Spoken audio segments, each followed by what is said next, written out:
अस्सलामुअलैकुम वरहमतुल्लाहि वबरकातुहू। जी हाँ, मैं फिर से हाजिर हूँ मैट्रिक वालों के लिए फिर से एक बहुत ही ख़ास वीडियो लेकर।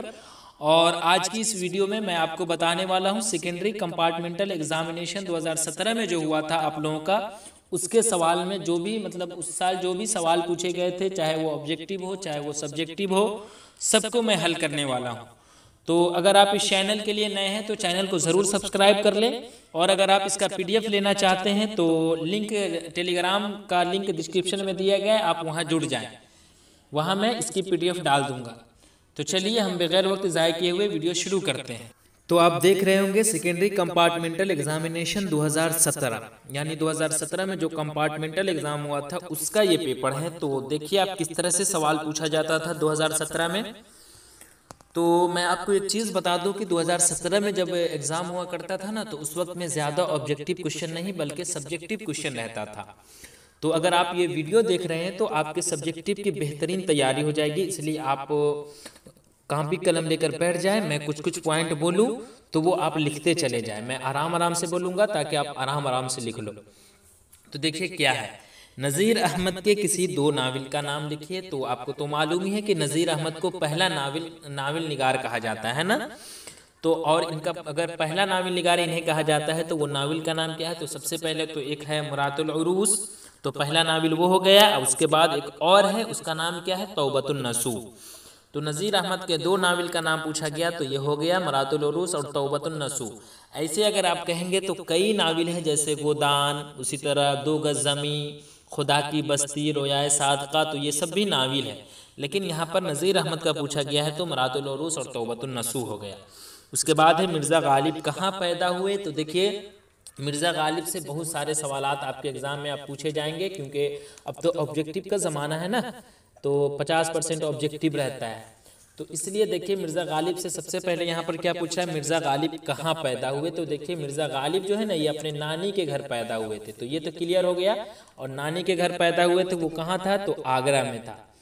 अब यहाँ पर मैं कुछ कुछ पॉइंट आपको बता रहा हूँ, वो चीज़ आप याद रखें। जैसे इनके बारे में पूछा जा सकता है कि मिर्ज़ा गालिब कहाँ पैदा हुए, कब पैदा हुए। तो कब पैदा हुए ये पूछेगा तो आप कहेंगे 1797 ईस्वी में पैदा हुए थे, ठीक है। और अगर पूछ दे कि इनकी वफ़ात कब हुई, तो 1869 ईस्वी में हुई। और कहाँ हुई? तो दिल्ली में हुई, ठीक। अब इसके अलावा इससे मतलब पूछा जा सकता है कि मिर्ज़ा असदुल्ला खां गालिब का तखल्लुस क्या है। तो गालिब तखल्लुस है। या फिर पूछा जा सकता है कि मिर्ज़ा असदुल्ला खां गालिब का पहला तखल्लुस क्या था? तो असद था। उसके अलावा पूछा जा सकता है कि गालिब ने कुल कितने खतूत लिखे? तो 900 खतूत लिखे। उसके अलावा और भी अगर सवाल पूछेगा ज़्यादा से ज़्यादा, तो इसमें हाँ एक चीज़ ये पूछेगा कि खतूत गालिब के दो मजमूए का नाम लिखिए। तो एक होता है उर्द हिंदी और एक होता है उर्दू मुअल्ला। उसके अलावा अगर पूछेगा ज़्यादा से ज़्यादा तो शामिल नसाब में ख़त में गालिब ने किसको मुखातिब किया? तो आपको मालूम है करामत हुसैन हमदानी को।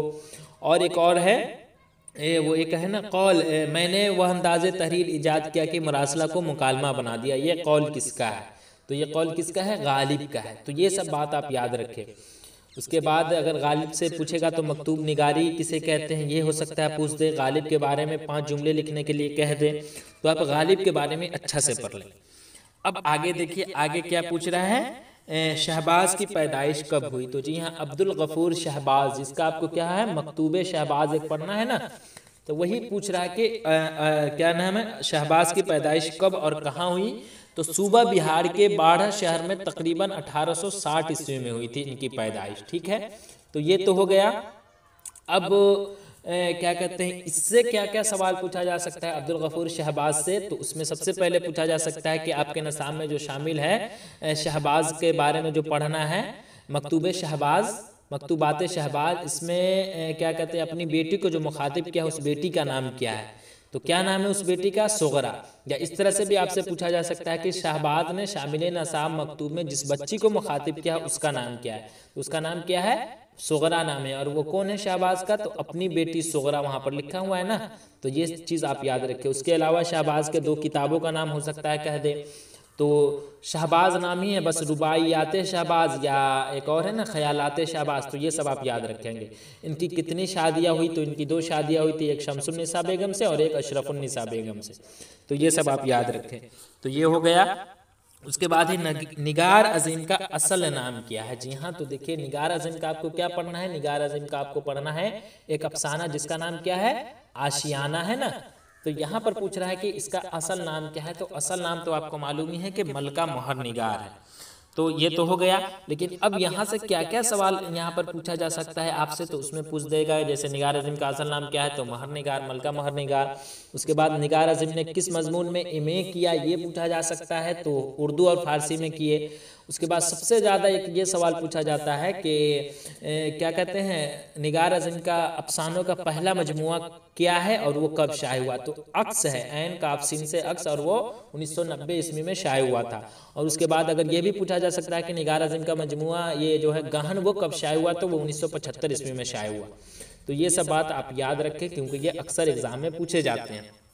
आगे देखिए कमर जहाँ की पैदाइश कब हुई। जी हाँ, कटी हुई शाह के अफसाना है ना, उसी के लिखने वाली कौन है, कमर जहाँ है। तो यहाँ पर आप कमर जहाँ के बारे में पूछ रहा है कि इसकी पैदाइश कब हुई, यहाँ पर पूछ रहा है, तो कब हुई थी, ये 1951-52 में, मतलब समस्तीपुर में हुई थी। तो ये तो हो गया। अब यहाँ से क्या क्या पूछा जा सकता है, तो उसमें पूछ देगा आपसे कि ये कमर जहाँ के एक अफसानवी मजमूए का नाम बताइए, तो चारागर है। या कमर जहाँ का ताल्लुक किस यूनिवर्सिटी से है, तो भागलपुर यूनिवर्सिटी से है। या उसके अलावा और भी ज़्यादा से ज़्यादा पूछेगा तो उसमें कमर जहाँ की हालात ज़िंदगी के बारे में पूछ सकता है। या फिर एक चीज़ याद रख ले आप, 5 अफसाना निगार का नाम ज़रूर याद रखें। खातिन 5 अफसाना निगार का नाम या कुल 5 अफसाना निगार का। तो मैं आपको बता देता हूँ, जैसे कमर जहाँ हो गया, शकीला अख्तर हो गया, इस्मत चुगताई हो गया, निगार अजीम हो गई, उसके बाद शमीम हो गया। तो ये सब हो गया खातून, मतलब 5 खातून उर्दू अफसाना निगार, ये सब याद रखें। तो ये भी हो गया। अब आगे देखिए लुत्फुर रहमान की किसी 2 किताब का नाम लिखिए। तो 2 किताब का लुत्फुर रहमान का, प्रोफेसर लुत्फुर रहमान का आपको क्या पढ़ना है, तो एक मजमून पढ़ना है ना, उर्दू ड्रामा निगारी और आगा हश्र। तो प्रोफेसर लुत्फुर रहमान के 2 किताब का नाम आप बता दीजिए। बुसैनम, सनम आशना, ताजगी बरगे नवा, ये सब जो है लुत्फुर रहमान की किताब का नाम है। अब आगे देखिए सवाल नंबर 2। सवाल नंबर 2 में क्या है, उर्दू के किसी 5 नाविल निगार का नाम लिखिए। तो आ गया ना, तो 5 नाविल निगार का मैं ही बता देता हूँ। जैसे प्रेमचंद का गोदान है। उसके बाद डिप्टी नज़ीर अहमद का 2 ही मैं बताया था, यहीं पर शुरू में ही बताया था इस सवाल में, ये फर्स्ट नंबर क्वेश्चन में बताया था। तो उसमें क्या क्या था, मरातुल उरूज, तौबतुन नसूस के लिखने वाले डिप्टी नज़ीर अहमद हो गए, तो 2 नाविल निगार हुए। उसके बाद यहाँ पर नाविल निगार नहीं, यानी 5 नाविल ही का नाम पूछ रहा है। तो गोदान, मरातुल उरूज, तौबतुन नसूस, 2 गज ज़मीं, खुदा की बस्ती, रोयाए सादका, ये सब जो है नाविल का नाम है। और अगर पूछ दे कि 5 नाविल निगार का नाम बताइए, तो प्रेमचंद, डिप्टी नज़ीर अहमद, अब्दुस समद, शौकत थानवी, ये सब क्या है, ये सब नाविल निगार। ठीक है। आगे है महमूद के किरदार पर 5 जुमले लिखिए। तो ये आप लिख लेंगे, ठीक ना, गाइड वगैरह से आप देख लेंगे। लुत्फुर रहमान की ज़िंदगी के बारे में लिखिए। तो लुत्फुर रहमान के बारे में कहाँ ज़्यादा मतलब टेंशन ही है, उसके बारे में लिखना है। तो टेंशन है, बताओ आप, लुत्फुर रहमान के बारे में आराम से आप लिख सकते हो। जैसे लिख देना आपकी लुत्फुर रहमान का असली और कलमी नाम दोनों लुत्फुर रहमान है। वो 1941 ईस्वी में ज़िला छपरा के बनियारपुर में पैदा हुए। इनके वालिद का नाम लिख देना मौलवी अब्दुल गफूर, और इनकी वालदा का नाम लिख देना बीबी आमना थी। और उसके बाद और भी लिख देना कि बुनियादपुर क्या कहते हैं, दरअसल इनका ननिहाल था, वरना इनका बाई वतन जो था वो दरभंगा ज़िला में था। और भी इसके बारे में लिख देना आगे तक। तो ये सब आप लिखते हुए 5 नंबर मिल जाएगा। आगे देखिए अब सवाल नंबर 3 में है, शामिल नसाब हमद का खुलासा लिखिए। तो हमद का खुलासा आप नहीं लिख सकते हो, हमद खुदाए अज़्ज़ व जल, जिसके लिखने वाले शबनम कुमारी हैं। तो हमद के बारे में आप उसका खुलासा आराम से लिख सकते हो। चलिए आप आगे देखिए। सबसे पहले हमद किसे कहते हैं, तो अरबी लुगत में हमद के माने तारीफ़ करने के हैं। और हमद के मतलब जिसमें अल्लाह ताला की तारीफ़ व तौसीफ़ बयान की जाए उसे हम हमद कहते हैं। और भी आगे बढ़ा चढ़ा कर लिख देना आप। चलिए आगे देखिए, आगे है सुहेल अज़ीम आबादी से अपनी वाक़फ़ियत ज़ाहिर कीजिए। तो आप आराम से लिख लोगे। उसके बाद दोहा भी लिख ही लोगे आप। अब आगे देखिए सवाल नंबर 4 में क्या है, बाब, खबर, बुजुर्ग, बंदा, बेगम, दकीक, इम्कान और ख्याल, इसका जमा बनाना है। तो बाब की जमा क्या होता है, अबवाब, खबर की जमा अखबार, बुजुर्ग की जमा बुजुर्गान होगा ना, बंदा की जमा बंदगान, बेगम की जमा बताइए आप, बेगम की जमा बेगमात। उसके बाद दकीक क्या होगा, दकाइक होगा ना। उसके बाद इम्कान का इम्कानात, ख्याल का ख्यालात। तो इस तरह से आप कॉपी में लिख लें। उसके बाद देखिए सवाल नंबर 5 में क्या है, दर्ज झैल में से जिद यानी बगल में उल्टा लिखा भी है। तो ईमान की ज़िद क्या होता है बताइए आप, ईमान का मतलब क्या होता है, तो कुफ्र हो जाएगा ईमान की ज़िद। उसके बाद है अमीर, तो अमीर का गरीब। उसके बाद है इब्तिदा, तो इब्तिदा का क्या हो जाएगा, इब्तिदा का हो जाएगा इंतहा। अमानत का खयानत हो जाएगा उल्टा, और दयानत हो जाएगा मुतरादिफ। अव्वल का आखिर। हराम का क्या हो जाएगा, हलाल। उसके बाद आबाद का वीरान, करीब का क्या हो जाएगा, नज़दीक। उसके बाद देखिए क्या पूछ रहा है, इसमें मार्फा की तारीफ कीजिए और मिसाल दीजिए। तो इसमें नकरा और इसमें मार्फा होता है ना, तो इसमें मार्फा किसे कहते हैं, इंग्लिश में प्रॉपर नाउन जिसे कहते हैं उसी को हम इसमें मार्फा कहते हैं, जिसे हम हिंदी में व्यक्तिवाचक संज्ञा कहते हैं, यानी जिससे किसी खास चीज़ का इल्म उसे हम इसमें मार्फा कहते हैं। जैसे खास चीज़, जैसे गंगा, तो आप समझ गए ना, अच्छा वो पटना के किनारे जो गंगा है उस गंगा की बात हो रही है, पटना कह दे तो आप समझ जाएंगे फलां शहर की बात हो रही है, तो उसी को हम कहते हैं इसमें मार्फा, ठीक ना। और उसी तरह अगर हम कह देते कि शहर, तो अब आपको थोड़ी ना पता चलता है कि शहर की बात हो रही है, तो वो क्या हो जाएगा इसमें नकरा, यानी जिससे पूरी ज़ात का इल्म हो उसे हम इसमें नकरा कहते हैं। जैसे शहर हो गया, पहाड़ हो गया, नदी हो गया। उसी में अगर नदी में हम कह दिए गंगा जमुना, तो आप समझ गए ओ फला नदी की बात हो रही है, तो वो क्या हो जाएगा, वो तो हो गया ये इसमें मार्फा। लेकिन नदी कह दिए तो वो इसमें नकरा हो गया, तो आप समझ चुके होंगे। आगे देखिए सवाल नंबर 7 में क्या है, मंदरजे झैल अल्फाज में से किसी 5 का मानी बताइए। तो नज़ाम, नज़ाम का मतलब क्या होता है भाई, नज़ाम का मतलब होता है ये जो है मोती की लड़ी जो होता है, या इंतज़ाम कह ले, सबसे अच्छा रहेगा। उसके बाद है शर्मसार, तो शर्मसार का मतलब क्या होता है, किसी के सामने शर्मिंदा होना, उसी को कहते हैं ना शर्मसार। उसके बाद है पोशीदा, तो पोशीदा का मतलब क्या होता है, निगाह से ओझल हो जाना, गायब हो जाना। उसके बाद है फरेब, फरेब का मतलब क्या होता है, धोखा। उसके बाद है दाना, जी दाना का मतलब जैसे जिन भूत भी होता है, देव होता है, उसी तरह क्या कहते हैं, बैलों को जो खलियान पर चलाना जो है वो भी कहलाता है। उसके बाद नासिह, नासिह का मतलब होता है नसीहत करने वाला, यानी अच्छी बातें बताने वाला। उसके बाद है मुक़द्दस, मीम के ऊपर पेश के साथ, तो मुक़द्दस का मतलब क्या होता है, पाक, बेगुनाह, मासूम, फरिश्ता भी कह ले, क्योंकि ये सब बेगुनाह होते हैं यानी पाक होते हैं। मासूम, मासूम को क्या पता गुनाह क्या होता है, तो वो गुनाह थोड़ी ना करता है, तो उसी को कहते हैं। उसके बाद है बद, तो बद का मतलब क्या होता है, बुरा होता है। तो इस तरह से सवाल नंबर 7 तक मैं हल कर दिया। अब आगे देखिए, आगे है मंदरजा झैल में से किसी एक का जवाब दीजिए। मनाजिर फितरत और मनाजिर बिजली का खंबा। तो मनाजिर फितरत जो है इसके लिखने वाले कौन है, अब बताइए हमें। एक तो है बिजली का खंबा, तो बिजली का खंबा का तो है, बिजली का खंबा नज़म बहुत आसान थी, उसके नदा फाजली है। और ये जो है मनाजिर कुदरत जिसे कहते हैं उसके है ना, वो पंडित ब्रज नारायण चकबस। तो इसमें से दोनों में से कोई एक लिख देना आप। उसके बाद है इस्म की तारीफ कीजिए और मिसाल दीजिए। तो इस्म किसे कहते हैं, इस्म किसी शख्स, जगह या चीज़ के नाम को कहते हैं। अब मैंने कहा किसी शख्स, तो शख्स का मतलब जैसे मैंने कह दिया आसिफ, तो आसिफ किसी शख्स का नाम हुआ ना। और उसी तरह जगह कहा, तो जगह में जैसे पटना, तो यानी जिससे किसी शख्स जैसे आसिफ, जिससे किसी जगह जैसे पटना, या किसी चीज़ जैसे मेज़ कुर्सी, तो उसी को हम क्या कहते हैं, इस्म कहते हैं। तो आप लिख देना इस्म किसी शख्स, जगह या चीज़ के नाम को कहते हैं, जैसे कलीम, पटना, मेज़, कुर्सी वगैरह वगैरह। तो इस तरह से आप लिख देना। आगे है अपनी नसाब में शामिल किसी गज़ल का 2 शेर सही सही लिखिए। तो 2 शेर सही सही लिखिए। तो अहमद फराजी का मैं बता देता हूँ आपको, जैसे है ना वो, दौलत दर्द को दुनिया से छुपा कर रखना, आंख में बूंद ना हो दिल में समुंदर रखना। तो एक तो ये हो गया। एक और अहमद फराज का ले ले, जैसे तेरे होते हुए महफिल में जलाते हैं चराग, लोग क्या सादा है सूरज को दिखाते हैं चराग। तो यही हो गया।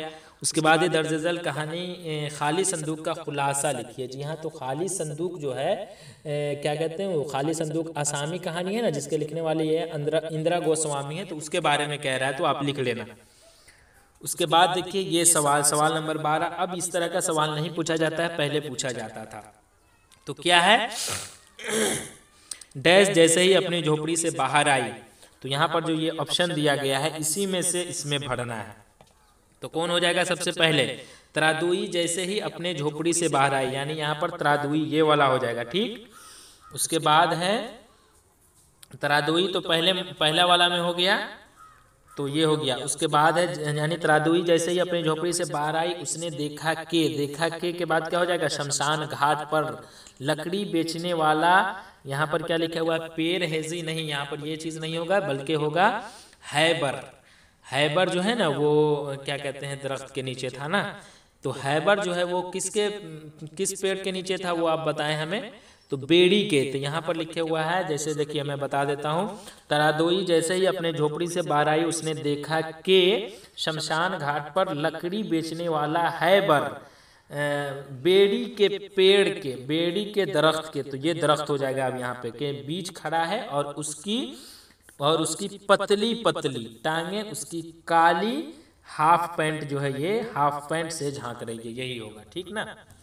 आगे देखिए, अब ये सवाल वैसे नहीं पूछा जाता है। फहमीदा के किरदार पर 5 मुख्तसर रोशनी डालिए, तो आप बना लेना। अब देखिए कुछ ऑब्जेक्टिव सवाल दिए गए हैं। सवाल नंबर 14 में आकर दिया गया है, गजल के पहले शेर को क्या कहते हैं। तो पहले में लाम आता है ना, पे है लाम ये, तो मतला में भी लाम आता है, मक्ता में नहीं आता है, तो जिसमें लाम आता है वो हो जाएगा पहला शेर, तो मतला हो गया। आगे है नज़ीर अहमद की पैदाइश कब हुई। तो जी हाँ, नज़ीर अहमद की पैदाइश कब हुई थी, 1836 ईस्वी में हुई थी, ऑप्शन बी। आगे है गालिब की पैदाइश किस शहर में हुई। तो किस शहर में हुई थी, अभी मैं शुरू में ही बताया था ना, गालिब के बारे में जब बता रहा था। तो गालिब की पैदाइश कब हुई थी बताइए आप। गालिब की पैदाइश जो है वो 1797 ईस्वी में कहाँ हुई थी, आगरा में हुई थी, और दिल्ली में जो है वो वफात हुई थी, समझे। और पैदाइश आगरा में, उनके नानी का घर आगरा था। आगे देखिए, उर्दू की पहली मसनवी कौन सी है। तो जी हाँ, पहली मसनवी जो है वो कदमराव है। आगे है सैयद मोहम्मद जाफरी कहाँ पैदा हुए। जी हाँ, तो सैयद मोहम्मद जाफरी के बारे में बड़ा आसान है। सैयद मोहम्मद जाफरी का सबसे पहले आपको क्या पढ़ना है ये हमें बताएं आप। तो सैयद मोहम्मद जाफरी का एक नज़्म पढ़ना है जिसका नाम क्या है, खड़ा डिनर, जो ज़ईफ़ाना नज़्म है। तो यहाँ पर पूछ रहा है कहाँ पैदा हुए। तो सैयद मोहम्मद जाफरी ये कहाँ पैदा हुए थे, मैं थोड़ा कंफ्यूज कर रहा हूँ, हैदराबाद, जी हाँ, लाहौर में पैदा हुए थे। तो इसलिए इसका सही जवाब क्या हो जाएगा, ऑप्शन बी। और कब पैदा हुए थे, तो 1905 ईस्वी में पैदा हुए थे। और देखिए इनके वालिद का नाम कितना आसान है याद करना, सैयद मोहम्मद जाफरी इनका नाम हो गया, और इसी में सैयद मोहम्मद के बाद अली लगा दीजिएगा तो इनके वालिद हो जाएंगे। अब आगे देखिए सवाल नंबर 15 में क्या कह रहा है, मंदरजा झैल में से किसी 5 मुहावरे 5 जुमलों में इस्तेमाल कीजिए, 5 को, यानी ये मुहावरा दिया गया है। तो चलिए हम देखते हैं। बाल बाल बचना, बाल बाल बचना का मतलब क्या होता है भाई, साफ बचना, यानी वह मोटर हादसा में साफ साफ बच गया, ये आप कॉपी में लिख ले। लाल पीला होना, लाल पीला होना का मतलब क्या हुआ, नहायत गजबनाक होना। उसके बाद है आंखों का तारा होना। तो आंखों का तारा होना का मतलब क्या होता है, आंखों का तारा होना, बताइए। आंखों का तारा का मतलब बहुत ज्यादा प्यार होना। उसके बाद है हाथ पांव मारना। तो हाथ पांव मारना का मतलब क्या होता है, हाथ पांव मारना का मतलब बहुत ज्यादा कोशिश करना। उसके बाद है पानी भरना, पानी भरना का मतलब गुलामी करना, यानी हिंदुस्तानियों को अंग्रेजों का पानी भरना पसंद ना था। इसी तरह जुमले में लिख देंगे। उसके बाद क्या है, पानी पानी होना, यानी पानी पानी होना का मतलब शर्मिंदा होना, ऐसी गलती पर वह, मतलब अपनी गलती पर वह पानी पानी हो गया। उसके बाद आंख चुराना, आंख चुराना का मतलब कतरा जाना, नजर बचाना, यानी अब वह शर्म से आंखें चुराता है। उसके बाद उंगली उठाना, उंगली उठाना का मतलब रुस्वा करना, आजकल नेक लोगों पर उंगली मतलब उठती है। तो ये हो गया, इस तरह से आप बना लेंगे। अब आगे देखिए सवाल नंबर 16 में क्या है, मंदरजा झैल में से किसी एक का खुलासा लिखिए, बारिश की एक सुबह या इंसान। तो आप बना लेंगे। उसके बाद है अपने वालिद के नाम एक ख़त लिखे जिसमें इम्तिहान पास करने के बाद आगे की तालीम से मुताल्लिक हो। तो ये मैं बता चुका हूँ, आप प्ले लिस्ट में जाएँ, ख़त और मजमून के नाम से एक प्ले लिस्ट है, उसमें सारी चीज़ें मौजूद है। आगे है मुहर्रम पर मैं बता ही चुका हूँ, शब बरत, क्रिकेट पे बता चुका हूँ, मेरी पसंदीदा किताब पे बता चुका हूँ। तो ये सब आप देख लेंगे उसी ख़त और मजमून वाला प्ले लिस्ट में जाकर। आगे बस ये मतलब यहीं तक रहा क्वेश्चन। तो मैंने सारे सवालों को हल कर दिया। वीडियो कैसे लगी आप कमेंट में ज़रूर बताएं, और अगर आप इस चैनल के लिए नए हैं तो चैनल को ज़रूर सब्सक्राइब कर लें ताकि मज़ीद इस तरह की वीडियो का नोटिफिकेशन आप तक पहुंचती रहे। तो चलिए आज के लिए बस इतना ही, इंशाल्लाह फिर मैं एक बहुत ज़बरदस्त वीडियो के साथ आऊँगा। तब तक के लिए खुदा हाफिज़।